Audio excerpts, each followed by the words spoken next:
L'affirmation que le moteur du Seltos est un peu faible est un évident euphémisme, ce qui est encore aggravé par la multitude d'opportunités manquées dans les choix du constructeur coréen dans ce domaine. Comment justifier seulement 146 chevaux d'un potentiellement puissant moteur 4 cylindres de 2 litres? Pire encore, ce moteur peu impressionnant est associé à un variateur, CVT, dans une quête d'économie de carburant qu'il n'atteint pas franchement pour être honnête, nous en parlerons plus tard. Pour adoucir le coup, Kia propose en option un moteur 4 cylindres turbo-compressé de 1,6 litres qui délivre de solides 195 chevaux. C'est 20 chevaux de plus que les modèles précédents et Kia s'est assuré que nous ne lésinions pas sur les compliments en REL, équipant d'une boîte automatique à 8 rapports. Une autre amélioration par rapport au modèle de l'année dernière avec une boîte à double embrayage à 7 rapports. Nous voulons dire que dans l'ensemble de la motorisation de base, il y a clairement de la place pour des améliorations, mais pour une raison ou une autre, Kia ne se dépêche pas de s'en occuper. Peut-être que dans le futur, la compagnie mettra à jour le moteur de base, comme cela a été fait avec le moteur turbo-compressé optionnel cette année modèle, mais rien n'est confirmé pour l'instant. Au moins la plupart des modèles de la gamme, y compris la version de base, sont équipés d'un groupe propulseur standard à transmission intégrale, bien que la propulsion avant soit disponible. Raison numéro 6, absence de moteur hybride. Le Seltos est encore relativement une nouvelle venue, présentée en 2019, donc on peut lui pardonner le manque d'universalité, surtout en matière d'électrification. Cependant, ce n'est pas une raison pour des louanges, d'autant plus que tous les crossovers entourant le Seltos dans le portefeuille de Kia proposent soit des versions hybrides, soit entièrement électriques. Les plus grands Kia Sportage et Sorento ont des ensembles hybrides, et le plus petit Soul était proposé en version électrique, jusqu'à ce que la compagnie ne le retire de la production l'année dernière. Sans parler de la compacte électrique Kiro, exclusivement électrifiée. Et ce n'est pas que le moteur 4 cylindres de 1,6 litres du Sportage en forme ordinaire ou hybride rechargeable ne conviendrait pas au Seltos. Bien sûr, les 226 chevaux qu'il délivre dans le compact Sportage feraient du Seltos le plus puissant de sa classe subcompacte, mais d'autres constructeurs recourent aussi à de telles pratiques. Prenez par exemple Toyota avec sa gamme RAV4, où les versions hybrides et surtout hybrides rechargeables dominent les modèles ordinaires. Kia n'a tout simplement pas pu se permettre de sortir sur le marché un autre concurrent direct à son best-seller, le Sportage. Ainsi, le Seltos reste un crossover plus accessible, mais tout de même capable et pratique, mais pour ceux qui cherchent plus, il faudra se tourner vers d'autres modèles de la gamme de la compagnie. Raison numéro 5. La consommation de carburant laisse à désirer. L'économie de carburant est l'un des principaux atouts des crossovers compacts et surtout subcompacts. Ils ne peuvent pas transporter autant que leurs plus grands frères à 3 rangées, donc on s'attend généralement d'eux des performances exceptionnelles en économie de carburant. C'est d'autant plus regrettable que Kia ait ignoré le potentiel d'un Seltos hybride.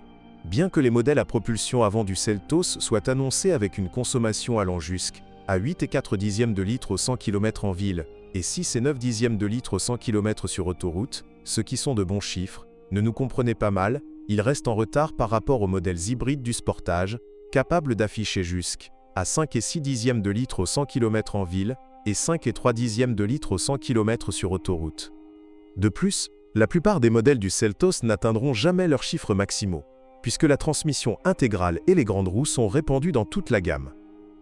Le moteur turbo-compressé optionnel empire encore les chiffres, 9,4 de litre au 100 km en ville et 8,7 de litre au 100 km sur autoroute.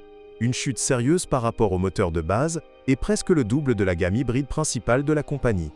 Raison numéro 4, un intérieur ennuyeux. Malgré le fait que le Seltos soit l'un des plus petits crossovers sur le marché, il peut se vanter d'un intérieur bien pensé, avec l'un des meilleurs volumes de coffre de sa classe. Cependant, là s'arrêtent les compliments pour l'intérieur du Seltos. C'est principalement dû à son exécution peu inspirante et parfois bon marché. Pour maintenir le prix à un niveau bas, Kia a dû utiliser abondamment du plastique dur, qui prédomine dans la partie inférieure de la gamme du Seltos. Ce subcompact n'est absolument pas de classe premium, mais certains concurrents créent au moins une sensation de luxe borderline. Le Seltos ne fait clairement pas partie de ces modèles. Pour éviter un intérieur entièrement noir ennuyeux, il faut choisir les finitions haut de gamme avec un salon bicolore, ce qui coûte pas mal.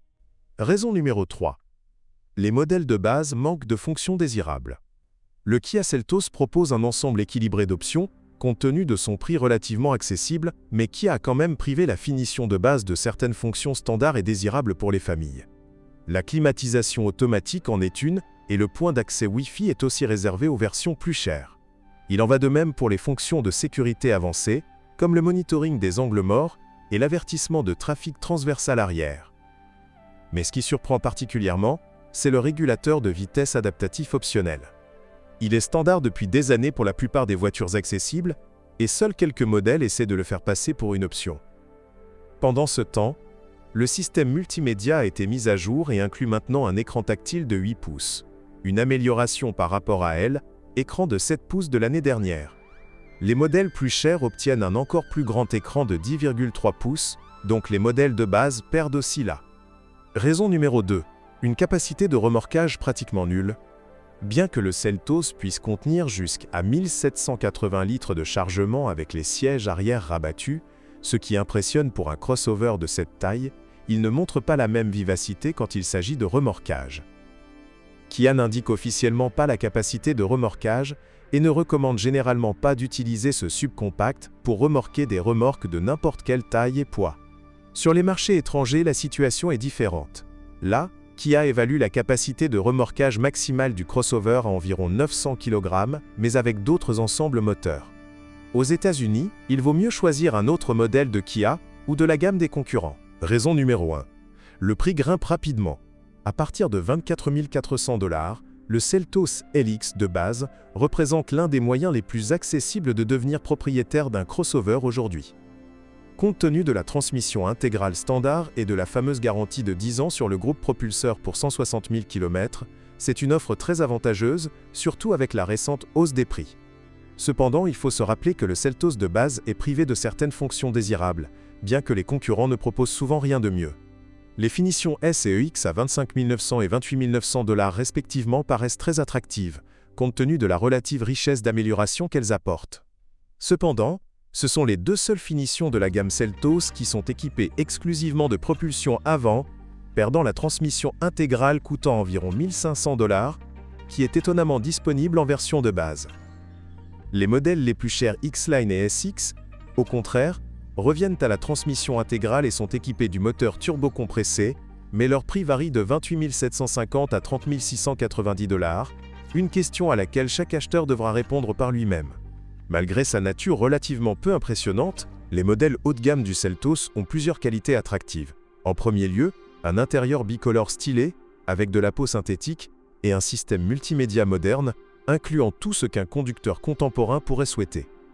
Le Kia Seltos reste l'un des crossovers compacts les plus accessibles sur le marché, malgré certains prix plutôt élevés dans la partie supérieure de la gamme. De plus, il est bien équilibré, assurant une conduite confortable et une maniabilité, ainsi que, peut-être, le meilleur volume de coffre de sa classe. Sans parler du fait qu'il fait plaisir à l'œil, œil et parais moderne, presque sous tous les angles.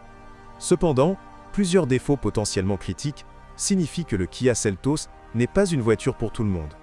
Si vous cherchez un crossover économique, vous ne le trouverez probablement pas dans la gamme Seltos. On peut dire la même chose de la puissance, bien que le moteur optionnel résolve ce problème, mais au prix du choix d'une des deux finitions haut de gamme. Dans l'ensemble, le Seltos fait beaucoup de choses correctement, surtout ce qui plaira aux familles modernes, mais en même temps, il s'efforce de rester plus accessible que les concurrents, en sacrifiant d'autres aspects. Merci pour votre attention et à bientôt dans la prochaine revue.